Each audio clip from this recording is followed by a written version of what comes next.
every time the sound came. So we sat, till Mr. Glennie was well on with the sermon.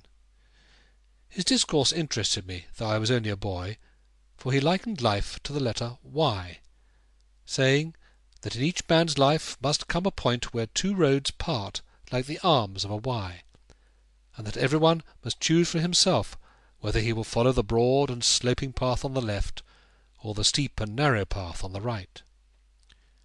For, said he, if you will look in your books, you will see that the letter Y is not like the Mohunes, with both arms equal, but has the arm on the left broader and more sloping than the arm on the right. Hence ancient philosophers hold that this arm on the left represents the easy downward path to destruction, and the arm on the right the narrow upward path of life.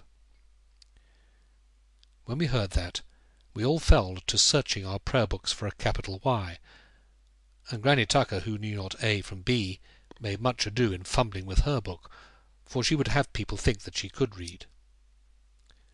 Then just at that moment came a noise from below, louder than those before, hollow and grating, like the cry of an old man in pain. With that up jumps Granny Tucker, calling out loud in church to Mr. Glennie, "Oh, master, however can he bide there preaching when the moons be rising from their graves?" And out from the church.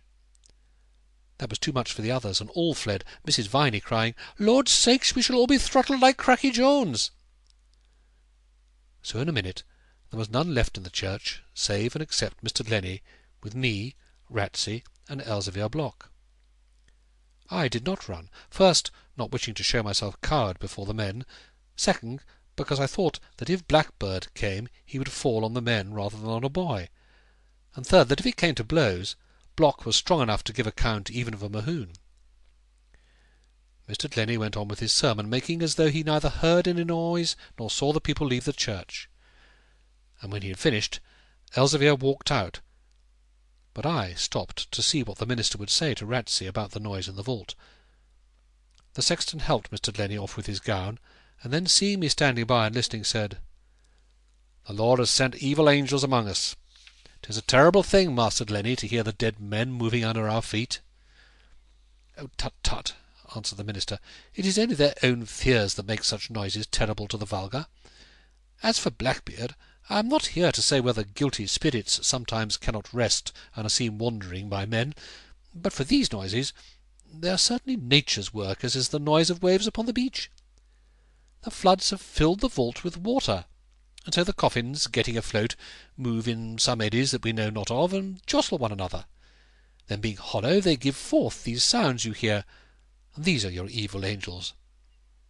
'Tis very true the dead do move beneath our feet, but 'tis because they cannot help themselves being carried hither and thither by the water. Fie, Ratsey, man, you should know better than to fright a boy with silly talk of spirits, when the truth is bad enough." The parson's words had the ring of truth in them to me, and I never doubted that he was right. So this mystery was explained, and yet it was a dreadful thing, and made me shiver to think of the Mohunes all adrift in their coffins and jostling one another in the dark. I pictured them to myself, the many generations, old men and children, man and maid, all bones now, each afloat in his little box of rotting wood, and Blackbeard himself in a great coffin bigger than all the rest, coming crashing into the weaker ones, as a ship in a heavy sea comes crashing down sometimes in the trough on a small boat that is trying to board her. And then there was the outer darkness of the vault itself to think of, and the close air, and the black putrid water nearly up to the roof, on which such sorry ships were sailing. Ratsey looked a little crestfallen at what Mr. Glennie said, but put a good face on it, and answered, "Well, master, but a plain man, and know nothing about floods and these eddies and hidden workings of nature of which you speak, but, saving your presence, I hold it a fond thing to make light of such warnings as are given us. 'Tis always said, when the moons move, then Moonfleet mourns. And I've heard my father tell that the last time they stirred was in Queen Anne's second year, when the great storm blew men's homes about their heads. And as for frightening children, 'tis well that heady boys should learn to stand in awe, and not pry into what does not concern them, or they may come to harm." He added the last words with what I felt sure was a nod of warning to myself, though I did not then understand what he meant. So he walked off in a huff with Elzevir, who was waiting for him outside, and I went with Mr. Glennie and carried his gown for him back to his lodging in the village. Mr. Glennie was always very friendly, making much of me, and talking to me as though I were his equal, which was due, I think, to there being no one of his own knowledge in the neighbourhood, and so he had as lief talk to an ignorant boy as to an ignorant man. After we had passed the churchyard turnstile and were crossing the sludgy meadows, I asked him again what he knew of Blackbeard and his lost treasure. "My son," he answered, "all that I have been able to gather is that this Colonel John Mohune, foolishly called Blackbeard, was the first to impair the family fortunes by his excesses, and even let the almshouses fall to ruin, and turned the poor away. Unless report strangely belies him, he was an evil man, and besides numberless lesser crimes, had on his hands the blood of a faithful servant, whom he made away with because chance had brought to the man's ears some guilty secret of the master. Then at the end of his life, being filled with fear and remorse, as must always happen with evil livers at the last, he sent for Rector Kindersley of Dorchester to confess him, though a Protestant, and wished to make amends by leaving that treasure so ill-gotten from King Charles, which was all that he had to leave, for the repair and support of the almshouses. He made a last will, which I have seen, to this effect, but without describing the treasure further than to call it a diamond, not saying where it was to be found. Doubtless he meant to get it himself, sell it, and afterwards apply the profit to his good purpose, but before he could do so, death called him suddenly to his account.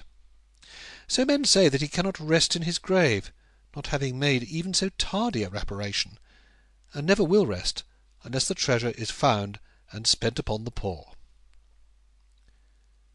I thought much over what Mr. Glennie had said, and fell to wondering whether Blackbeard could have hid his diamond, and whether I might not find it some day and make myself a rich man.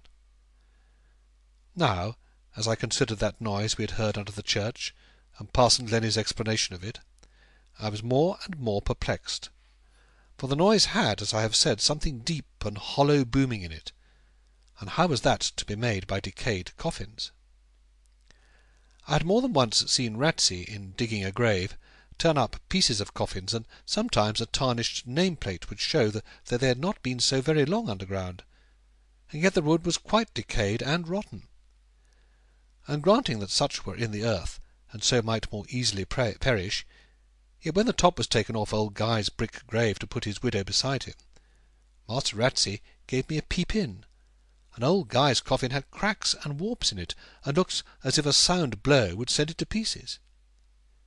Yet here were the Mohune coffins that had been put away for generations, and must be rotten as tinder, tapping against each other with a sound like a drum, as if they were still sound and airtight. Still, Mr. Glennie must be right, for it was not the coffins. What should it be that made the noise? So, on the next day after we had heard the sounds in church, being the Monday, as soon as morning school was over, off I ran down street and across meadows to the churchyard, meaning to listen outside the church if the Mohunes were still moving. I say outside the church, for I knew Ratsey would not lend me the key to go in after what he had said about boys prying into things that did not concern them. And besides that, I do not know that I would care to venture inside alone, even if I had the key. When I reached the church, not a little out of breath, I listened first on the side nearest the village, that is the north side, putting my ear against the wall, and afterwards lying down on the ground, though the grass was long and wet, so that I might the better catch any sound that came. But I could hear nothing, and so concluded that the Mohunes had come to rest again, yet thought I would walk round the church and listen too on the south or sea-side, for that their worships might have drifted over to that side and be there rubbing shoulders with one another. So I went round, and was glad to get out of the cold shade into the sun on the south. But here was a surprise, for when I came round a great buttress which juts out from the wall, what should I see but two men, and these two were Ratsey and Elzevir Block.